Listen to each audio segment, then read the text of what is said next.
Hey guys, it's Quinn. In episode 15 of the Fundraising series, we're going to be taking a look at a film which gives the old anti-drug moniker, Just Say No, a whole new meaning. 2019's Midsommar. Midsommar stars Florence Pugh as Danny, a somewhat emotionally unstable individual who, alongside her boyfriend and his compadres, travel to Sweden and stay in this tiny ritualistic community. Florence Pugh is fantastic in this film. Her character has had a rougher go of it than I think probably any character in a film that I reviewed in this series thus far, and for all the shit that happens to her, Florence plays the role very well in showing a person trying their best to keep it together while also just suppressing an emotional outrage. I'll be frank, even up to the end of the movie, which for those that have seen it, they can understand what I'm talking about, I'm still quite sympathetic to her, and that really for the most part just comes down to how well this role is performed. I do want to spend the time, though, really focusing on the structure of this film. I'll start by saying the positives.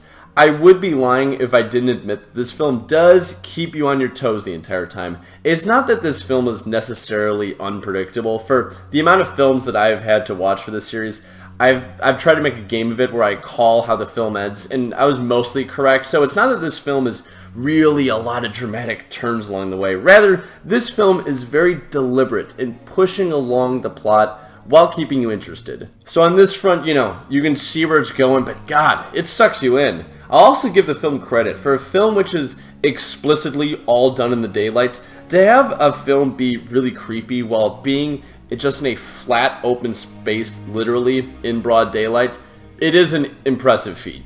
However, though, I think overall the negatives do outweigh the positives.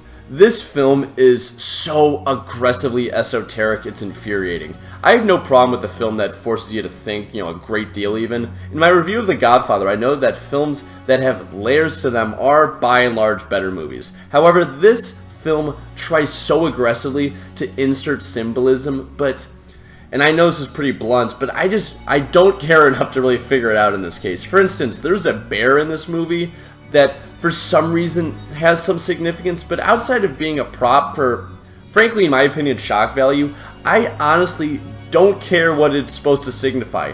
And really, I don't think many people do as well.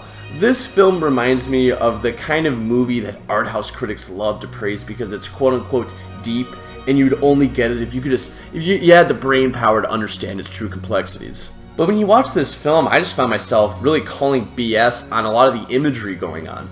I really don't think many of it serves a purpose outside of just cool shots almost. You know when you read a book in high school and the teacher insists that when the author wrote something like, oh, the curtain in the room was purple, the teacher insists that that's the most important line in the chapter when, even though, let's be frank, it really has nothing to it. That's what this whole movie felt like. And because of this sort of like Cannes Film Festival, Critics' Film Choice feeling to this film, I came out of it more annoyed than actually scared, which I think is the goal of it. Annoyed at the fact that the students in this film who are supposed to be anthropologists just broke every rule of anthropology. Annoyed that these people would continually take drugs even though they're obviously just in a fucked up situation from the start. If you have ever seen The Witch, which is a film that came out in 2015, in my opinion, it's just a far superior version of this film. Thus, I cannot recommend this film, and I would give it a rating of don't watch this movie, for even though there are redeemable parts to it overall, that is undeniable. It's 2.5 hours long, and I think you could just spend your time better elsewhere. This video is sponsored by a viewer of this channel. This channel is committing to giving every American an equal opportunity in this country, which is why all proceeds will be donated to the NAACP Legal Defense Fund. If you're interested in sponsoring a future review video, please feel free to fill out the poll in the description below. Thank you for watching, and remember, black, white, left, and right, we're all in this together. I'll see you guys next time. Ciao.